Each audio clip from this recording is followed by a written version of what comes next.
guys, umuulan dito. Mainit pero umuulan.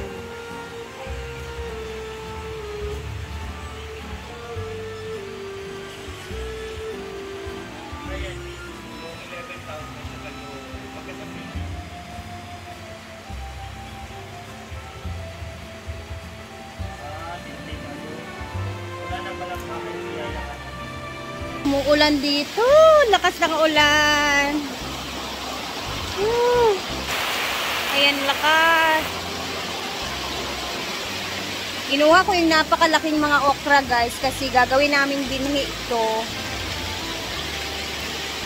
Ang dami na, oh. At maulan ngayon talaga, I swear.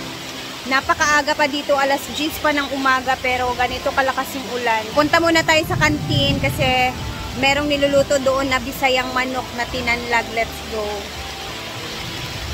Ay! Oh my gosh!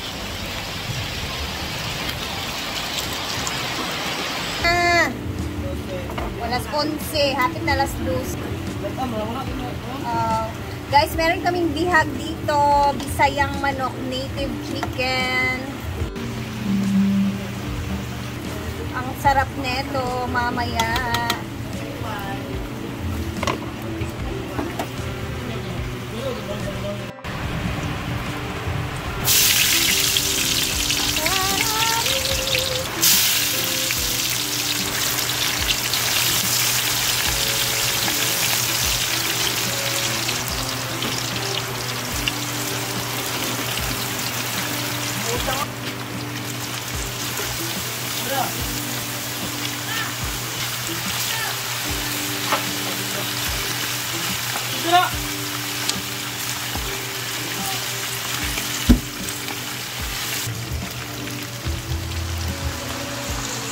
Bilas bay? Suka. Pagbili ng utang na.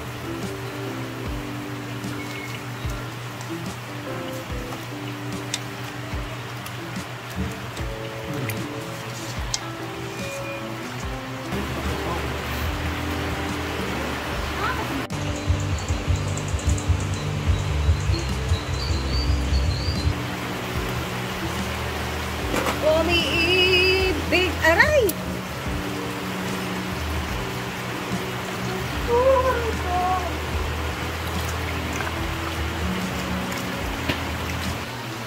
Ayan. So, ang tawag neto, guys, sa amin, tinanlag.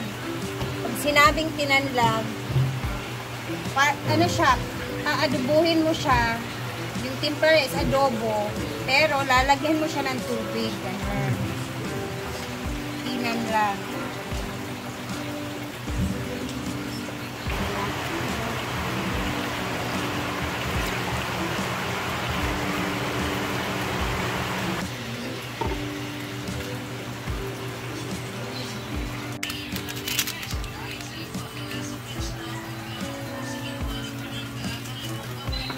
Tapos, dito na natin siya tayo timplahin, guys. Timplahan. Pakadali. Ayan. Naglagay pa ako ng oyster sauce, mga sis. Ay, isang kasing sa taas. Kana, sindiri ko eh. Dilawis, sabi. Tao na dayo. Dilawis, sabi.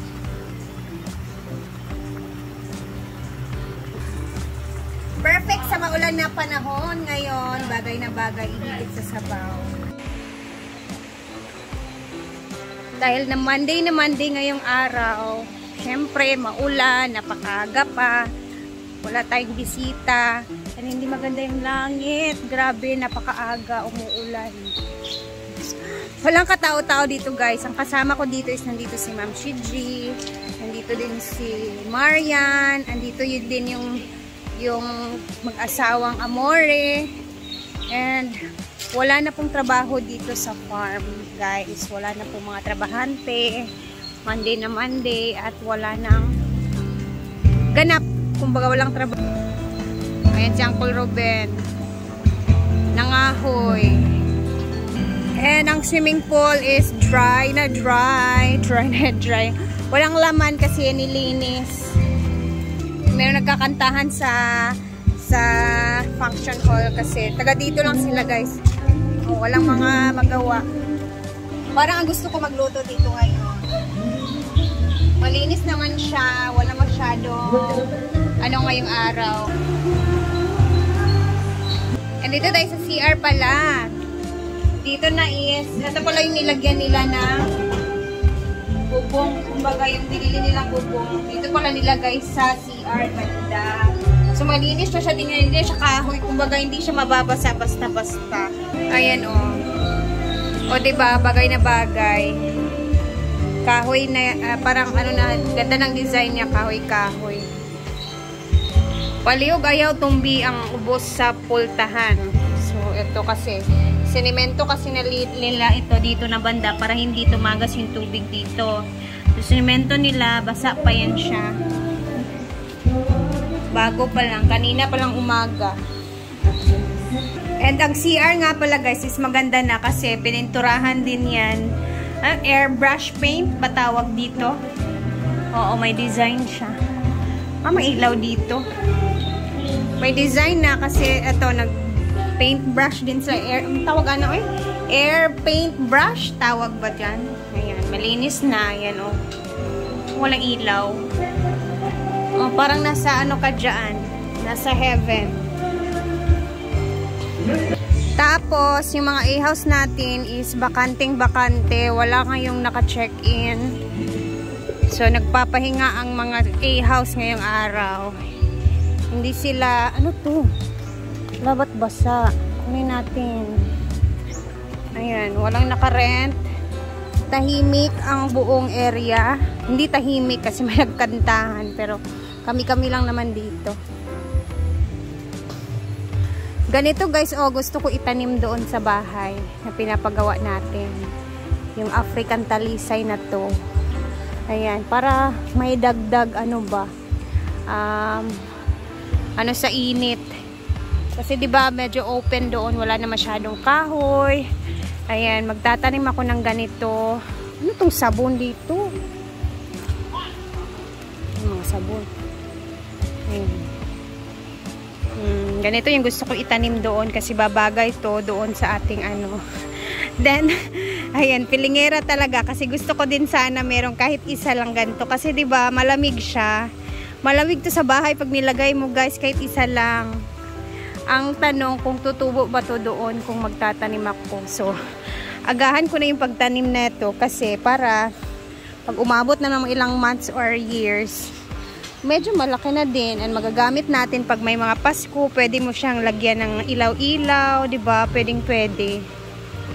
Oo. Sabi ko kay Brenda noon, manghihingi talaga ako or if ever, magbili siya. Actually, meron na siyang binigay sa akin 2. Kaso, ginamit niya muna kasi ayun, nakulangan siya sa binili niya. Bibigyan niya sana ako ng 2 niyan. African talisay. Sa next na lang, siguro kung bibili siya.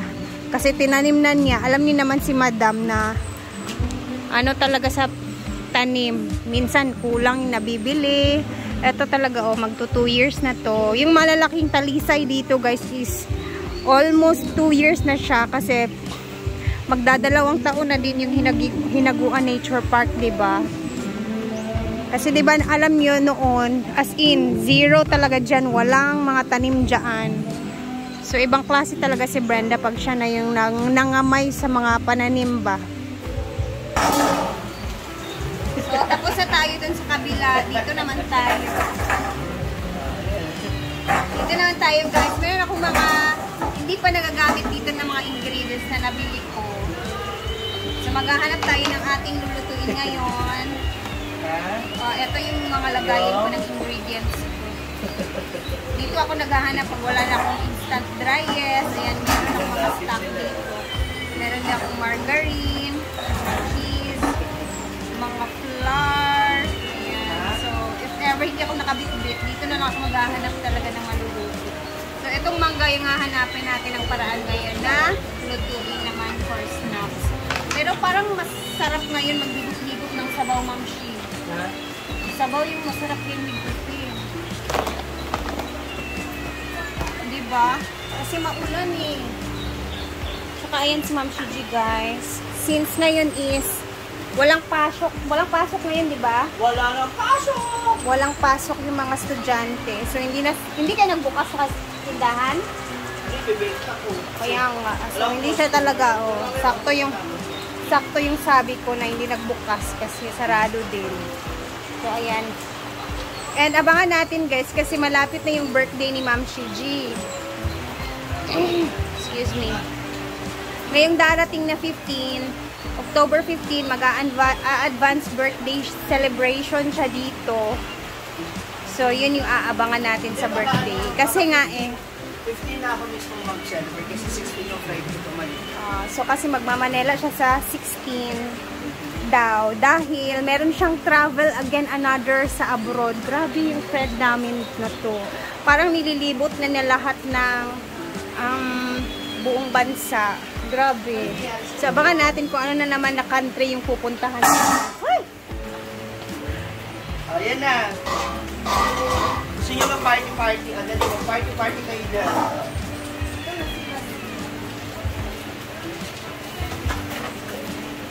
I said, party-party! Party-party! Kain ni Chuchan yun guys eh. Kahit yung aso, tsaka pusa, kumakain. Sila na lahat. Ayun o!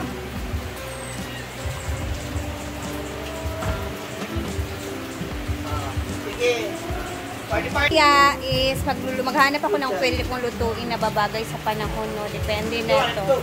So, see you later kasi mag-upload tayo ulit. And thank you guys for always watching. And mag-ingat tayo kasi maulan. Alam na ninyo yung takbo ng panahon ngayon, kakaiba na. So, mag-ingat tayong lahat. And see you later. Thank you for always watching.